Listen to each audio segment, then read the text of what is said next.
welcome to my YouTube channel. My name is Hillary. In today's reading vlog, we are going to be continuing to make some progress on my November TBR by reading Blood Brujas by Mikayla D. Hornedo.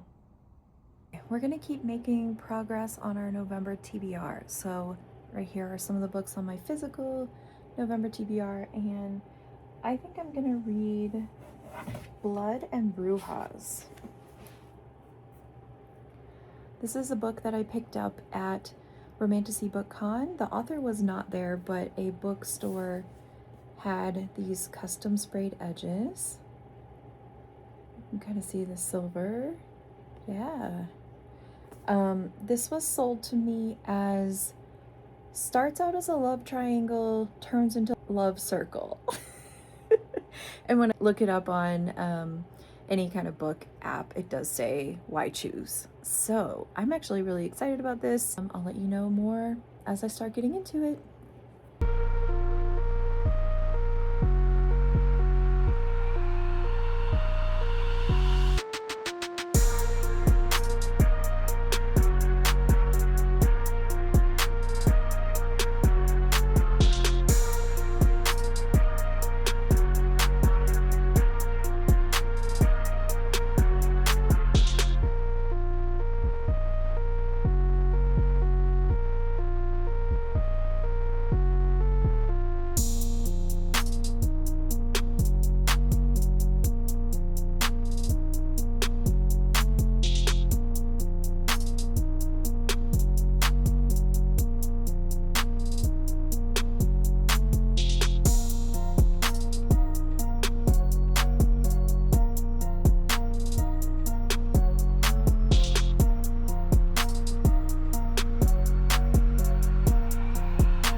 Okay, I have an update for you on the book Blood Brujas.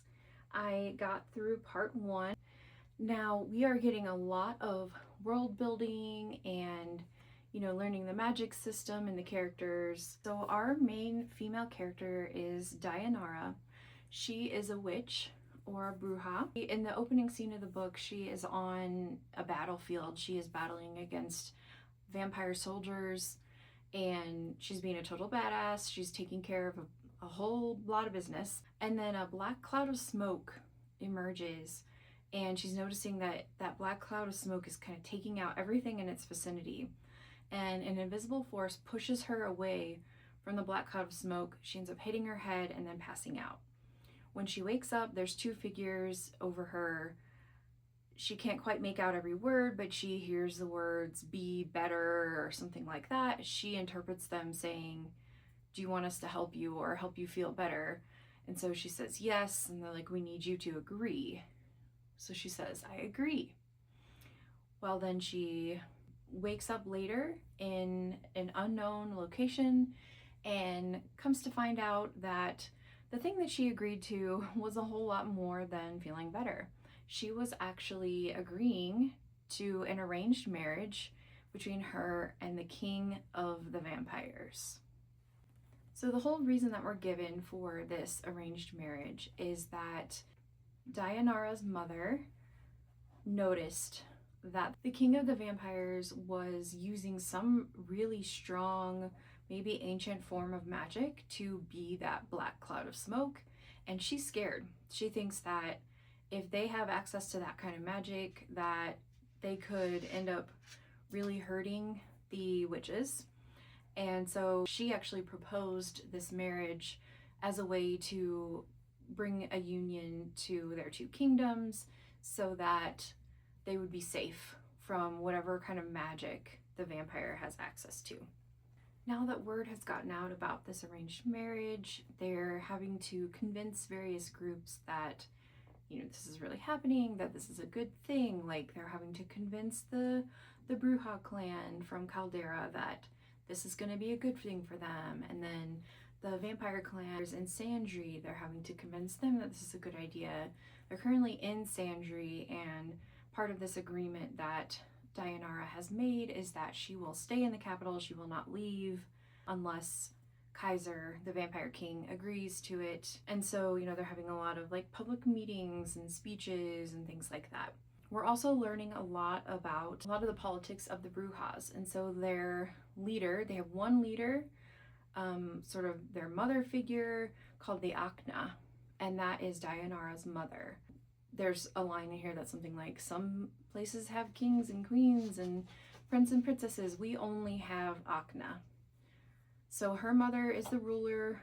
She's known for being pretty brutal, including to Dayanara, unfortunately. And so she's kind of trying to play the strings here, but we do find out that through this union, Dayanara would become the Akna kind of sooner than expected. I think her mother is also a little bit threatened by that, because right now she's used to everyone obeying her word and showing her complete and total respect, or else, taking care of business. So there's also, in a couple of weeks, the Dushra, the other kingdom representatives, are going to be coming, and they're saying they have to convince them that they're not doing this so that they can have a stronger army to overtake their lands.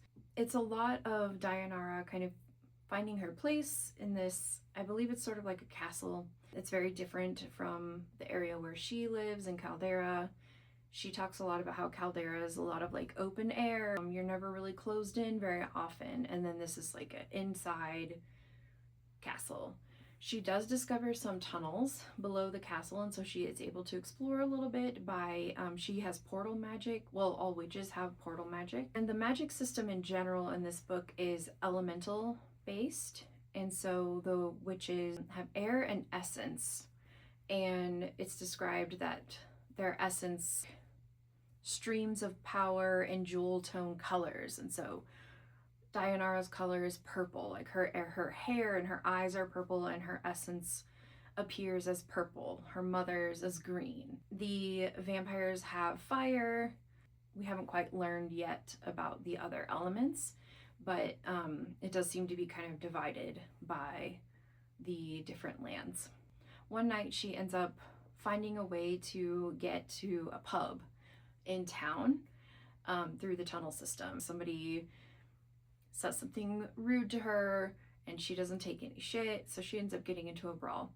But then she ends up meeting this man. Like, she's extremely attracted to this person. It's like if she had created her ideal man, he would look like him. And they start flirting and they're talking, and it's looking like things might go somewhere, but then someone shows up at the pub and she can't be seen by that person, so she has to escape. So when the Dushra come from the other land, it turns out that the king of that land is the man that she met at the bar. He's drawn to her, and he's, trying to figure out, why is she marrying this man, because he doesn't buy that they're actually in love and all of this. She is definitely bisexual and mentions throughout that she would prefer to not be monogamous. And then at the end of part 1, I was starting to get some vibes about even another potential love interest. So I think we're getting introduced to a lot of characters and some potentially messy dynamics.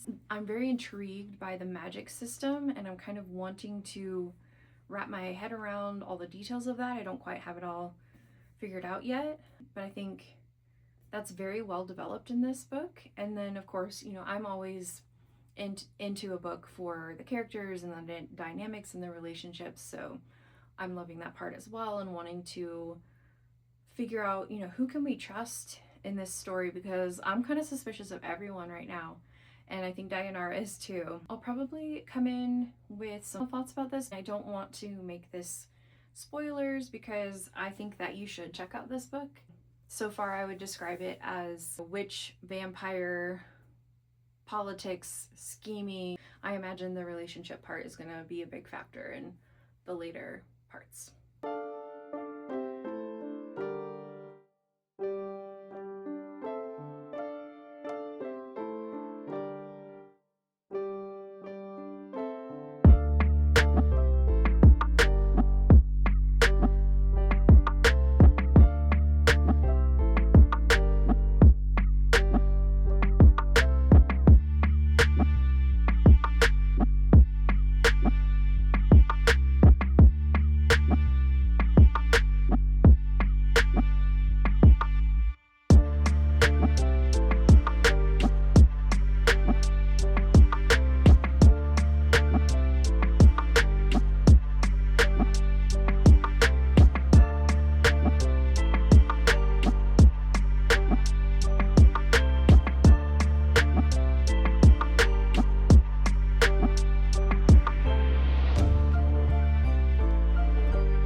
I owe you an update on Blood and Brujas.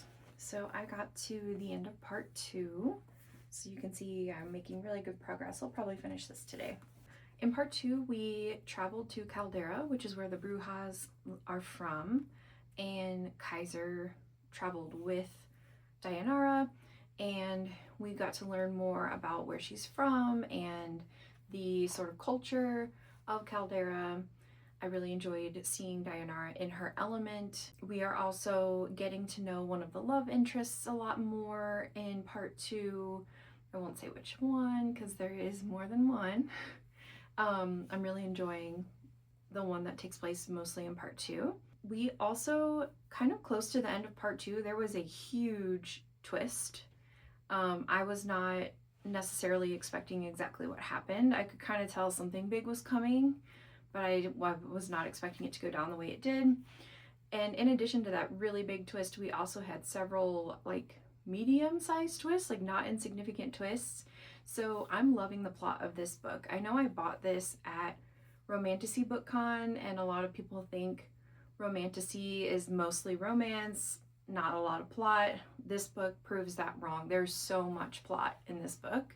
I'm really curious what else is going to happen in book 1, and then this is just the first book in the series, so we've got even more books to kind of explore more of this world that the author is setting up. Something else that I wanted to highlight, it's very clear that the Brujas are Latinx inspired, and there's a quote by Frida Kahlo at the beginning of each of the parts of the book, and I think that the quotes do a great job of sort of setting up the sort of things that Dayanara will be facing. So for part 1, the quote is, "At the end of the day, we can endure much more than we think we can." And then the quote at the beginning of part 2 was, Take a lover who looks at you like maybe you are magic. So like I said, we were getting to know a lot more about a new love interest in the second part, so I think that's a perfect fit. The quote for part 3 is, "Feet, what do I need you for when I have wings to fly?" So I can't wait to find out what that might be alluding to for part 3. So at the time that I'm filming this, it is actually Thanksgiving Day. So I hope that you had a great Thanksgiving. I'm using today to actually get a lot of stuff done around the house. I've been going through closets and drawers and getting rid of clutter and putting some things down in the storage unit. So it's been an extremely productive day, and I'm loving spending the day this way, just kind of having time to myself. My sister and I went to a really nice restaurant for dinner last night as sort of our celebration. We went to a meal that was a 2 Michelin star restaurant. My sister and I used to do that a lot. We haven't in a while, so it was really great to kind of get back to that.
To let you know that I finished Blood Brujas. So we got to mark another book off of our November TBR, which is great.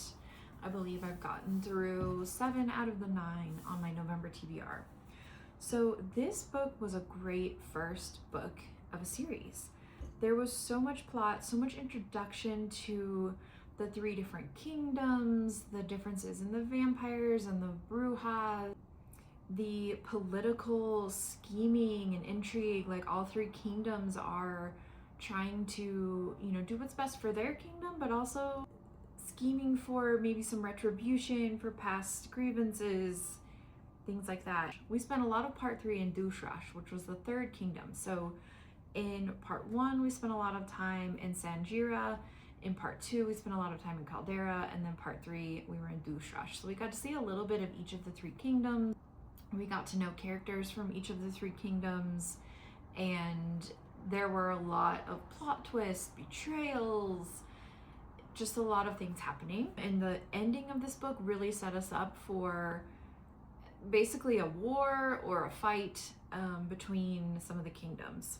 And also at the very end of the book, we got a new POV that we hadn't heard from in the rest of the book. So that was very interesting. But it seems like this world is really fleshed out. I'm curious to see where things go in the next book. I'm not quite sure if I'll pick up the next book immediately, but I do want to continue this series. So that's going to be it for my reading vlog on Blood and Brujas. I hope that some of this interested you and that you feel compelled to pick up this book, because I do recommend you checking it out if you're at all interested in romantasy or witches, vampires, anything like that. So I just want to say thank you for being here. Thank you for watching this video. If you liked this video, please give it a thumbs up and subscribe to my channel so you can check out more videos from me in the future. See you next time. Bye. Fuck, what's his name? I can't remember. That's it. That's it.